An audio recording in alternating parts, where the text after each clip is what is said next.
Hello hall మనందరికి తెలుసు Andhra Pradesh and విశాఖపట్నంలోని అండ్ అదర్ డిస్ట్రిక్ట్లో కూడా కరోనా కేసు అనేది చాలా ఫాస్ట్గా స్ప్రెడ్ అవుతున్నాయి. సో ఈ ఫాస్ట్గా స్ప్రెడ్ అవుతున్నప్పుడు ఏం చేయాలంటే మనం మన జాగ్రత్తలు తీసుకోవాలి. అలాగే గవర్నమెంట్ కూడా చాలా రెస్పాన్సిబుల్గా బిహేవ్ చేయాలి.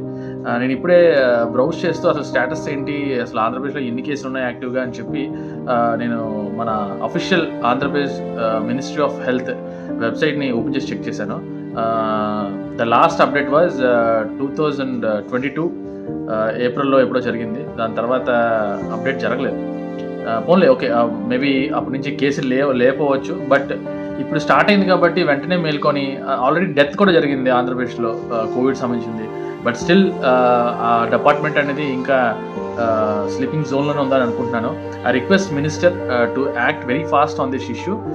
ప్రజలకు చెప్పండి ఏం జరుగుతుంది, ఎన్ని కేసెస్ ఉన్నాయి, ఎన్ని కేసెస్ సీరియస్గా ఉన్నాయి అని చెప్తే ప్రజలు కూడా అలర్ట్గా ఉంటారు. అవేర్నెస్ కూడా పెరిగే అవకాశం చాలా ఎక్కువ ఉంది. సో దీని గురించి ఒకసారి మీరు ఆలోచించి వెంటనే యాక్షన్ తీసుకుంటారని కోరుకుంటున్నాను. కోవిడ్ ప్రభుత్వందే కాదు, ప్రజలు కూడా బాధితుంది. మనం కూడా చాలా జాగ్రత్తలు తీసుకొని మాస్క్ వేసుకుందాం, అలాగే డిస్టెన్స్ని మెయింటైన్ చేద్దాం, క్రౌడెడ్ ప్లేసెస్ని అవాయిడ్ చేద్దాం.